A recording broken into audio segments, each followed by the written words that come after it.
Hello बच्चों, आज मैं फिर आपके बीच उपस्थित हुआ हूँ एक और फिजिक्स का ही नया टॉपिक लेकर, जो कि 12वीं कक्षाओं के बच्चों के लिए बहुत इंपॉर्टेंट है, जिसे न्यूटन का सूत्र भी कहा जाता है। ठीक है, यानी पतले लेंस की फोकस दूरी के लिए न्यूटन का सूत्र, इसे न्यूटन द्वारा, जैसा कि आपको नाम से पता चल रहा है, दिया गया है। इसमें पतले लेंस का ही यूज किया जाएगा। जैसे हम पतले लेंस में लेंसों का समायोजन और लेंसों के लिए लेंस मेकर सूत्र का पहले वीडियो बना चुके हैं, जो आपको हमारे चैनल में मिल जाएगा। आज हम बात करेंगे पतले लेंस की फोकस दूरी के लिए न्यूटन के सूत्र के बारे में। चलिए बात करते हैं। फिर वही होगा कि एक पतला लेंस बनाया जाएगा जो कि एल होगा। इसके सामने एक ऑब्जेक्ट आप रख देंगे, ए और बी। ऑब्जेक्ट मतलब बस ए और बी रखेंगे, जिससे बस ध्यान दीजिएगा किरण आरेख कैसा बनेगा कि बी से पहली किरण जो जाएगी वो मुख्य अक्ष के समांतर जाएगी। ठीक, फिर अपवर्तन के पश्चात द्वितीय फोकस को काटती हुई सीधी निकल जाएगी। ठीक है, फिर दूसरी जो किरण होगी वो वस्तु से पहले फोकस को काटती हुई आएगी और अपवर्तन के पश्चात सीधी हो जाएगी। ठीक है, आप ध्यान दीजिएगा कि इसमें दो कोण बन रहे हैं। आपको उस पर बात करते हैं। पहले कथन पे आते हैं। कथन लिखा है कि चित्रानुसार एक उत्तल लेंस एल है, जैसा चित्र वैसा ही लिख रहा हूं। फिर जिसके सामने एक वस्तु आपको ए भी दिख रही है, जिसका प्रतिबिंब आपको ए डैश और बी डैश भी दिख रहा है। अब लेंस की फोकस अगर हम मान लेते हैं, दोनों क्या है, एक f1 है और एक f2 है, तब ध्यान दीजिएगा, तब क्या करना है आपको कि मैंने कहा समरूप जो कोण है या समरूप जो त्रिभुज हैं उनका थ्योरम लगेगा। तो यहां पर क्या है, क्या क्या लिखेंगे समरूप। समरूप यानी समान रूप के जो त्रिभुज हैं। कौन कौन से त्रिभुज, ए बी और F1, या लिख सकते हैं ए F1 बी। ठीक है, क्या लिख सकते हैं, ए बी या F1 या ए F1 बी। तथा तथा दूसरा क्या था आपका, क्यू सी F1 या F1 या सी क्यू F1। क्या लिख सकते हैं, लिख लीजिए सी F1 क्यू।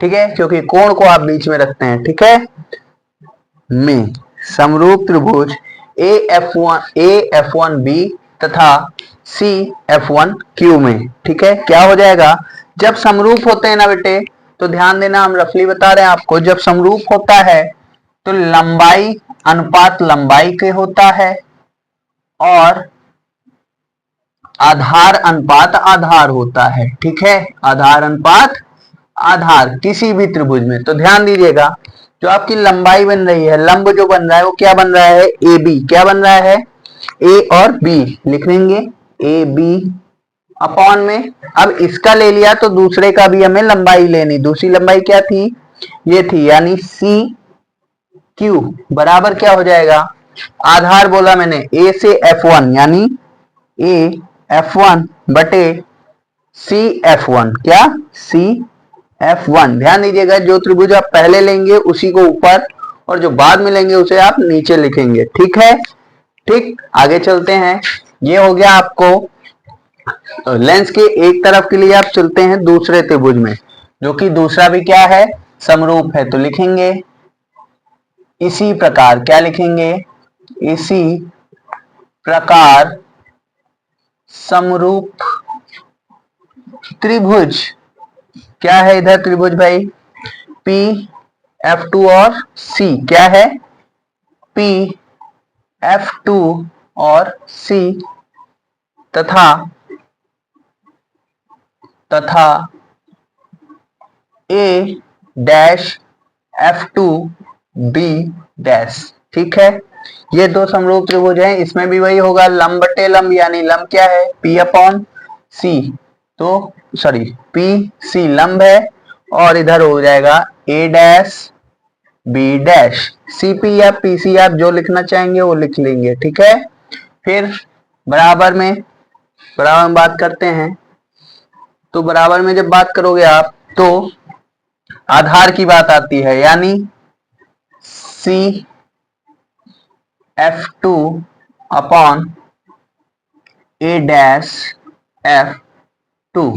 ठीक है, कोई दिक्कत? अब इसको आप मान लीजिए, देखिए क्या देखना है यहाँ पे, एक चीज नोट करिएगा कि सीपी की जो हाइट है वो किसके बराबर है, ए बी के। लेट सीपी जो है, या फिर लिख लेंगे चित्रानुसार, लेट नहीं करेंगे आप, चित्रानुसार लिखेंगे। चित्रानुसार सीपी जो है वो बराबर है किसके, सी से पी ए बी के बराबर है, तथा आप देख रहे हैं ए डैश बी डैश जो है वो सी क्यू के बराबर है। किसके, ए डैश बी डैश वो बराबर है सी क्यू के। तो इसकी जगह रख देते हैं हम, पीसी की जगह क्या लिखेंगे, या सीपी, जिसको हमने सीपी लिखा है, सीपी लिख लीजिए। सीपी की जगह क्या लिखना है आपको, ए बी बटे इसकी जगह सी क्यू बराबर सी F two upon A dash F to. ठीक, अब ध्यान दीजिएगा, इसको समीकरण आप मान लेंगे एक और इसको मानेंगे समीकरण दो। फिर लिखेंगे कि समीकरण एक व दो से, किससे भाई, समीकरण एक व दो से। देखिए A B upon C Q, इसकी जगह क्या लिखेंगे आप, C F two. A B की जगह लिखिए आप C F two upon A dash F two बराबर क्या हो गया, A F one upon C F one. ठीक है, अब ये क्रॉस मल्टीप्लीकेशन यानी कैंची गुणन होगा, क्या हो जाएगा, सी एफ टू इंटू हो जाएगा सी एफ वन बराबर ए F one into A dash F to. ठीक है, कोई दिक्कत इसमें कोई दिक्कत नहीं है। चलिए बात करते हैं, अब ध्यान दीजिएगा, C से F की दूरी कितनी है, यहाँ पर F है, और यहाँ पे A डैश से F की दूरी कितनी है, X डैश है, और C से F2 की F डैश है, और A से F की X है। ठीक है, तो इन्हीं दूरियों के मान को आप रखेंगे। ठीक है, चाहे तो आप वहां लिख भी सकते हैं या फिर लिख देंगे चित्रानुसार, केवल आप ये भी लिख देते हैं तो काम आपका हो जाएगा।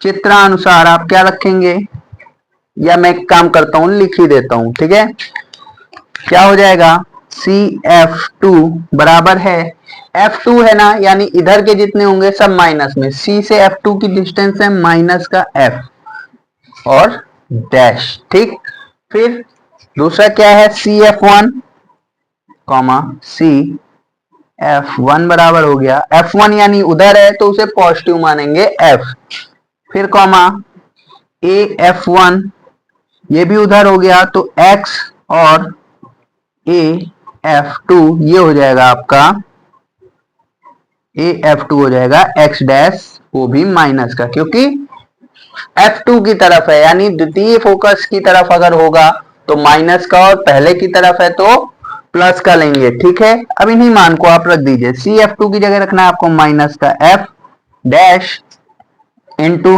CF1 की जगह रखना है आपको F, फिर बराबर AF1 की जगह आपको X रखना है और AF2 की जगह माइनस X डैश। ठीक, अब लिखिए इसको, तो लिख सकते हैं F डैश माइनस का बराबर माइनस X डैश, माइनस से माइनस कैंसिल, तो आप इसको लिख सकते हैं F डैश बराबर X डैश, या फिर X डैश बराबर F डैश। ठीक, यही आपका न्यूटन का सूत्र है। उम्मीद करता हूं बच्चों आपको ये न्यूटन का सूत्र समझ में आया होगा। यदि इस डेरिवेशन में कोई भी दिक्कत आपको हुई हो तो हमें कमेंट में बताएं, और हमारे चैनल को अपने मित्रों के साथ भी साझा करें, जिससे उन्हें भी अब बोर्ड में बचे कुछ दिनों में अधिक से अधिक और अच्छी तैयारी करने का मौका मिल सके। ऐसे ही हमारे